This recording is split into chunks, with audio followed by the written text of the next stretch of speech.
we've seen her, you know, get some amazing scores and win on her backhand. So look, here we go. It's going to be super exciting to see. The first wave of the Roxy Pro G-Land and of the event is right out in front of total racetrack section. Isabella Nichols attacking that first turn, then floats to finish to get on the board. And you can see how she was kind of looking straight at that reef.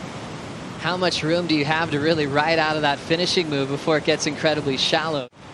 Little bit, we need a little bit more offshore to slow these waves down a little bit as we see it come around the section. Nice off the top, nearly grabs the nose, gets another nice turn. Good little start. So they're all surfing in them. No one's too cool for booties because they want to have their feet nice and ready to surf. And looks like we've got the second wave of the morning. Courtney C.Conlogue snap to start. Quick decision to combo it up in a short space. Ooh. And we've got our comparisons already. But yeah, there's another wild dismount on the shallow reef. We see it here. There's a nice open face. Great bottom turn into the lip.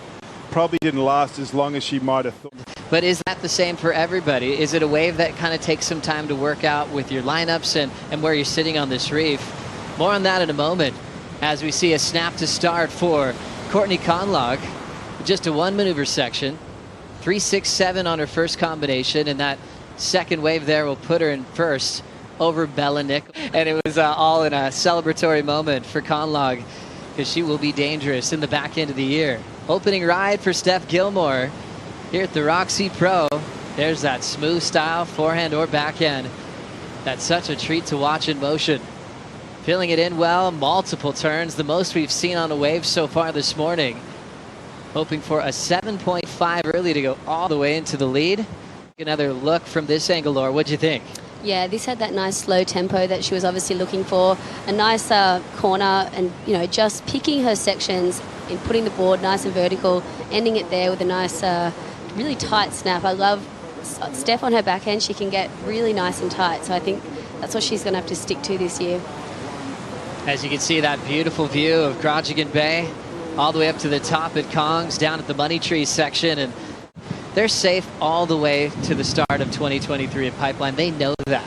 And for surfers to know that for the first time, we'll see how that affects the performances from here on out. Racing this outside section is Isabella Nichols, and she just was left searching, as we'll see more waves on the way. Setting up the left is Courtney C.Conlogue, hard off the bottom. Great connection there. Big backhand float, extended that floater maneuver and had to sneak out on a very shallow part of the reef. Great execution for Courtney there, Laura, finding a bigger looking wave and accomplishing two big moves. Here she's going to be finding these nice sucky waves because we know that she's committed. And look, a massive turn in the pocket there into a really committed floater. And in such a tight space, fitting in two big moves. Luke, how'd you like the first? Yeah, Courtney's board looks really good. She looks the sharpest of the three surfers. As a wild card call-up for Caroline Marks at this event at G-Land. Sally has accomplished a lot on her backhand as well as we go back to S.Gilmore. Opened up with a 5.17, snap to slide, and she's incomplete. And that could have just been a reaction to see the whole wave shut down, Laura, where she just ended up throwing that one away. Long-time touring professional coming here to G-Land. How's the stoke factor for you right now?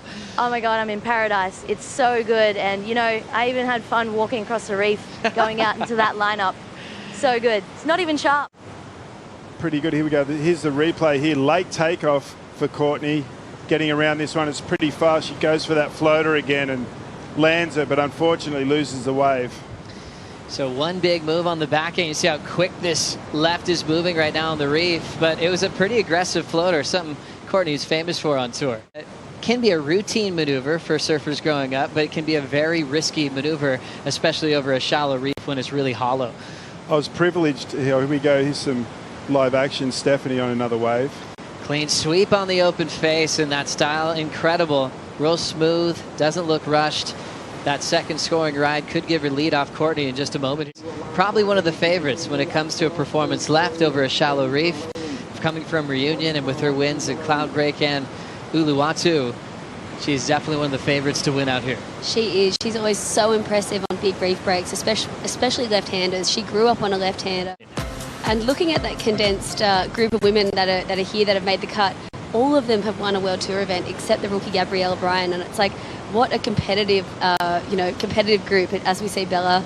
I think it's so cool to just see every heat is just going to be so nail-biting, and especially this first round. If you win this first round, straight into the quarters, that's a keeper result in your, on your way to the final five. A little bit of time to find your feet as we see Isabella finally finding a small wave that's letting her go top to bottom.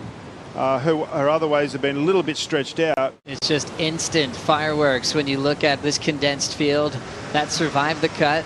Top 10 plus 2 wild cards to work out the draw from here on out. S.Gilmore with a bit of wave height here. The sections are just holding her back for maneuvers. She'll have to step off. There are always waves up there. It always feels like it's at least in that head-high range. As we look at live action, I.Nichols belting that first section, pushing the fins off the second for an exciting finish. Down to 6:50 on the clock, Laura. What'd you think there? I've actually thought I've seen a tiger, but the room is... Yeah, it was Aki.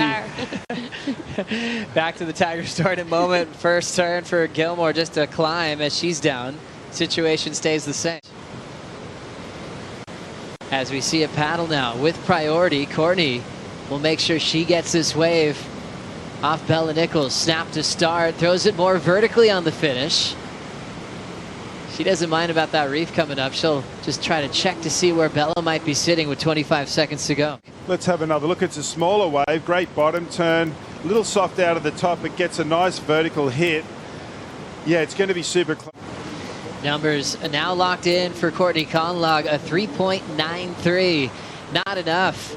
Courtney and Isabella Nichols will be reseeded into the elimination round, and Stephanie Gilmore will move on straight to the quarterfinals here at the Roxy Pro.